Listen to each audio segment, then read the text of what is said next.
Welcome to Faith in 5, a weekly video devotional designed to discuss practical spiritual concepts in 5 minutes or less.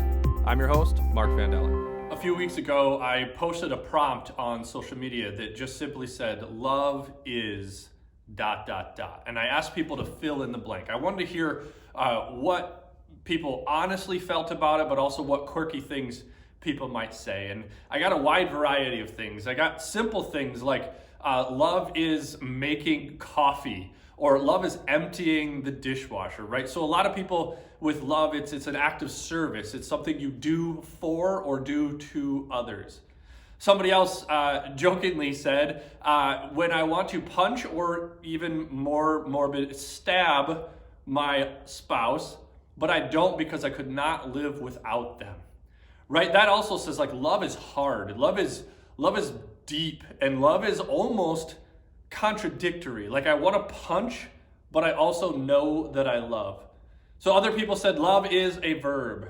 Love is a feeling. Love is but a concept. Love is powerful. Love is everything.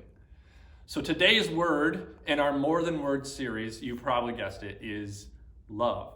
Unfortunately, love is often misunderstood. Love is overused and it's oversimplified. I love coffee and I love my wife, right? Like those are not even in the same ball game. And yet when we use the word often in that manner, it almost communicates that love is something that we give and we expect something in return. It's like love is really only there to make us feel good. We love things that make us feel good. And so our expectations in love is this like positive, awesome thing that we get, and we only really give if we're going to get back.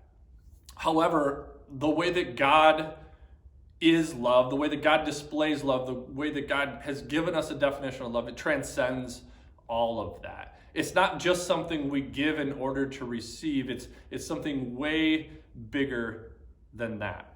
See, love is a paradox. Richard Rohr says that it exists both in the good and the bad. It actually transcends our understanding of words that we could put on it. The definition of love is so hard to pin down. Rohr also goes on to say it's a flow of everything willingly allowed. It's a flow of everything willingly allowed and exchanged without requiring anything in return. He describes it as like water. So water is not something that flows upward. Water goes to the lowest places, and love goes to the lowest places, and that's the paradox. See, in our faith, in the Christian worldview, Jesus is a paradox, and yet that's really hard for us to understand because it transcends the words and the feelings that we have to describe it. It is, yes, it's hard, and yes, it is an act of service, and yes, it is powerful, and yes, it is everything, but it's even more than that. Through Christ, God transcends both the depths and the highest of highs. See, in 1 John 4, 8 through 11, the Bible talks about God as love. But what does that mean? How is it displayed, and how do we understand that? It says God is love. Anyone who doesn't love others has never even known him. That is powerful. God showed his love for us when he sent his only son into the world to give us life. So I want to pause there because it goes on further. This is the week before Good Friday, or the week of Good Friday. The first part of God's love is that he came here to be with us. God is not just the death and the resurrection. God was among us and lived with us. Love sits. It goes to the depths and it goes to the highest. The verse goes on to say, it says that real love isn't our love for God, but God's love for us. God sent his son to be the sacrifice over our sins. See, God is love. God is bigger than what we can describe. And when we think about it in this way, oftentimes we think about the cross, the Good Friday, the death on the cross, as a one kind of one-way exchange. It's transactional, and that through Jesus, God limited who belongs. And that in that, like because of the sin, as we understand sin, that we either are in or we're out. And Richard Rohr argues against this. He says that no, it wasn't an act to exclude, it was an act to transcend. It was an act to include. With God, it's not less and less. With God, it's we see and we love more.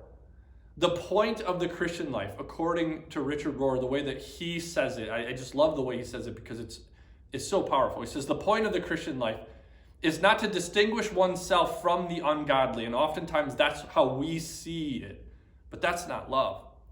It's to stand in this paradox. It's to stand in the radical solidarity with everyone and everything. This is the full and final act of the incarnation. And it was symbolized in the last moment of the cross. It is not, the act of love at the cross is not something that excludes. It's God's great act of solidarity. This week in your faith, consider what God has done in your life to show up and display love, to go to the depths of your life and be there with you. But also look at your faith in the cross, in the fact that he came here, he lived among us, and he died for us. See that as the greatest act of inclusivity and of solidarity with everyone and everything, rather than something that is exclusive, an exclusive club to be a part of. This week in your faith, sit and be with God in the paradox of the good and the bad that is love. Thanks for watching Faith in 5. If you like what you see, please like and share. If you're interested in making a donation to our ministry, please click the link below.